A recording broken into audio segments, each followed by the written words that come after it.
I want you to use your mind's eye. Yes, your brain has an eye. That's how you envision things.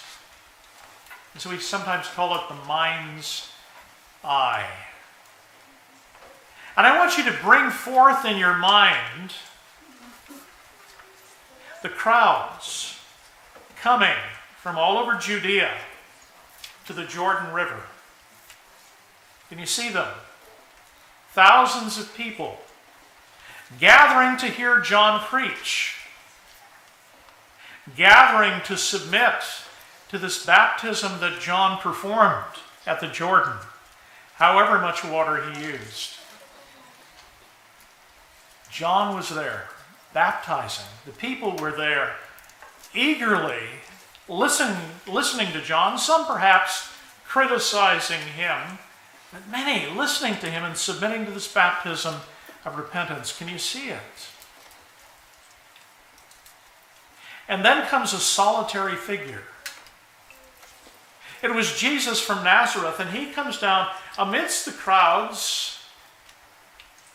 Perhaps he lined up with those wanting to submit to baptism, or perhaps he moved through them and he came right up to John and said, "Baptize me." Now, Jesus had no disciples with him. He hadn't called his disciples yet. He hadn't performed any miracles, so the crowds weren't talking about him as a miracle worker. He was just a solitary figure that came through the crowds and presented himself to John. How did John recognize him? How did he identify Jesus? Well, we need to remember that John was the son of Zechariah and Elizabeth. And the mother of Jesus, Mary, had gone to her cousin's house, to Elizabeth's home, for a number of months during her pregnancy. And so Elizabeth was made aware of the marvelous thing that had taken place in Mary's body, the conception, without a father, of the Messiah. And so no doubt, throughout John's youth and his early years, his mother Elizabeth impressed upon him that the Messiah would come from Nazareth in Galilee, that he was the son of Mary and presumably of Joseph, but of course he was the Son of God. And perhaps John had the opportunity to meet his cousin in his early years. We don't know. There's no indication of that. But for some reason, when Jesus approached John, John was aware that Jesus had a special mission to fulfill, that he was the coming Redeemer that was sent to deal with the sins of his people. And so when Jesus comes out of the crowd to John and presents himself and tells John to baptize me, John is shocked. John is shocked. Me? Baptize you? You are the righteous one. In fact, you are the only righteous one. You were the one of whom the prophets called the righteous branch. You were the one described in the book of Psalms 24, when it says, "Who shall ascend the hill of the Lord? And who will stand in his holy place? He who has clean hands and a pure heart, who doesn't lift up his soul to what is false and does not swear deceitfully. He will receive blessing from the Lord and righteousness from the God of his salvation." Psalm 24 speaks about you. You are qualified to ascend the hill of the Lord, and only you. All of us are disqualified because of sin, but you are the one who can approach the presence of God. You should baptize me.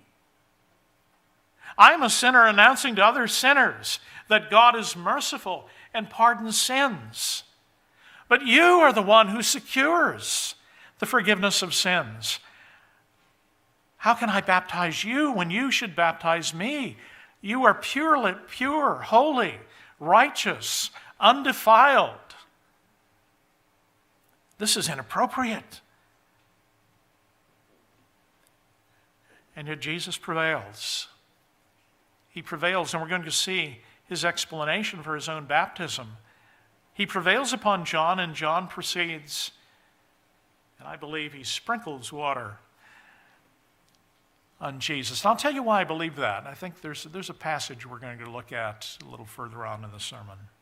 There are 4 things we need to see in these 2 passages, the one from Luke and the one from Matthew. First of all, the humility of Christ. Secondly, the significance of Christ's baptism. Thirdly, the Father's spiritual provision for the Son. And fourthly, heaven's declaration of Christ's identity. So let me go over those once again.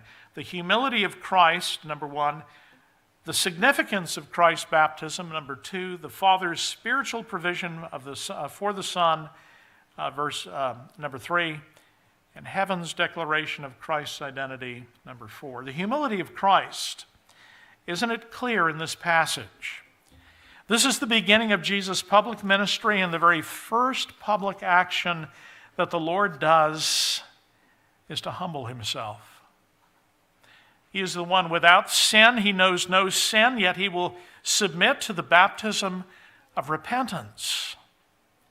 At the very outset of the gospel accounts in Matthew and Luke, we see that Jesus in his infancy is already humbling himself. So this isn't the beginning of Jesus' humiliation. His humiliation took place when he stepped down, as it were, from heaven and was conceived in the womb of the Virgin Mary. That was the beginning of his humiliation. And we see that humiliation continuing. He was born in a family that couldn't even get into a hotel. They were not prominent people. And with a hotel that was crowded, they were assigned a room in the stable. He was the son of a carpenter. We don't see a whole lot of his childhood, but Jesus was humble at the very beginning of his entry into the world. And now at the beginning of his public ministry, he humbles himself again, so that his whole public ministry might be seen as a humbling of himself.